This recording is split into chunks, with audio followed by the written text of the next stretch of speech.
तो interested videos भाई सीख, ठीक है। प्रश्न उत्तर कराऊंगा, परिचय, सारांश, हिंदी अर्थ, 3 चीज़ करा दिया।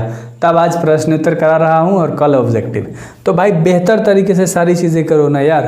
पहला सवाल है तुम्हारा, चैप्टर पता है ना, कबित भूषण जी के द्वारा लिखा गया है, 5वां चैप्टर है। क्लियर है भाई? अब स्टार्ट करें, तैयार हो? चलो ध्यान से सुनना। शिवाजी, पहले मार्कर चूज कर लो भाई। चलो भाई चूज कर लिया।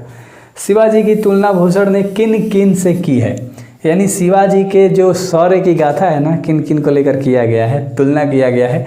शिवाजी की तुलना भूषण ने इंद्र, समुद्र, अग्नि, भगवान राम, वायु, शिवाजी, परशुराम, दवग्र, चीता, बाघ, तेज तथा कृष्ण से की है।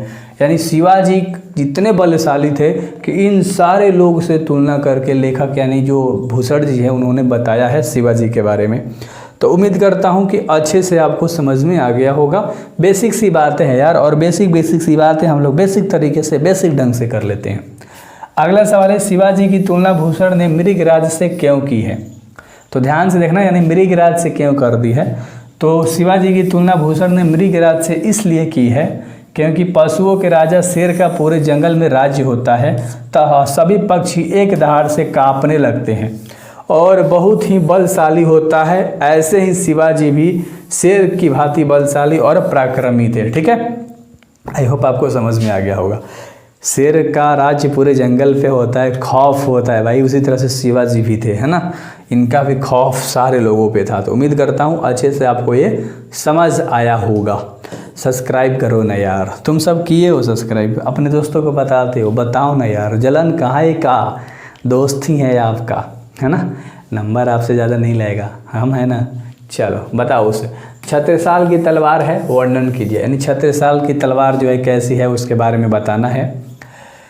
छत्रसाल की तलवार रौद्र रूप धारण कर रखी है। उनका तलवार इतनी शानदार है, हाथी के ऊपर पड़ी हुई लोहे के जालियों को काट देती है। यानी हाथी पर जो जाली बिछाया हुआ रहता है ना, बैठने वाला, या मूड़ी पर भी लगाया हुआ रहता है लोहा वाली, उसे भी काट रही है। उनकी तलवार शत्रुओं के गले में मृत्यु के समान लिपट रही है।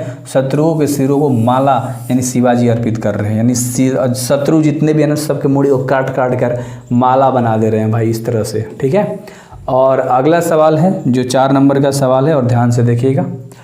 नीचे लिखे अवतारणों का स्पष्ट करना है, यानी स्पष्टीकरण करना है। पहला सवाल क नंबर का, लागती लपकी कंठ वैरिन के नागिन सी, रुद्र ही रिझावे दे दे मुंडन की माल को। यानी इसका मतलब क्या होगा, मैंने हिंदी अर्थ में भी समझाया है और मैं आपको एक बार अच्छे से बता देता हूँ। सबसे पहले तो हम लोग 2 लाइन तैयार करते हैं। कौन सी? ध्यान से देखो। प्रस्तुत पंक्ति भूषण कवि की कविता छत्रसाल दशक से संकलित है, यानी ली गई है, कविताओं से ली गई है। तलवार की प्रशंसा करते हुए कहते हैं कि छत्रसाल की तलवार दुश्मनों के गले में तेज गति से जहरीली नागिन की तरह लिपट जाती है और देखते ही देखते उनके सिर को धड़ से अलग कर देती है। तलवार द्वारा सिरों को यूं काटकर गिरते देखकर ऐसा लग रहा है कि वह भगवान शिव को प्रश्न करने के लिए मुंडन माला अर्थात सिरों की माला अर्पित करना चाहते हैं। समझ में आ गया? तलवार ऐसी थी ना, गर्दन को काट काट कर मुंडी बनाया जाता, मुंडी की माला यार। धड़ अलग, सर से नीचे वाला पार्ट अलग, सर ऊपर वाला अलग।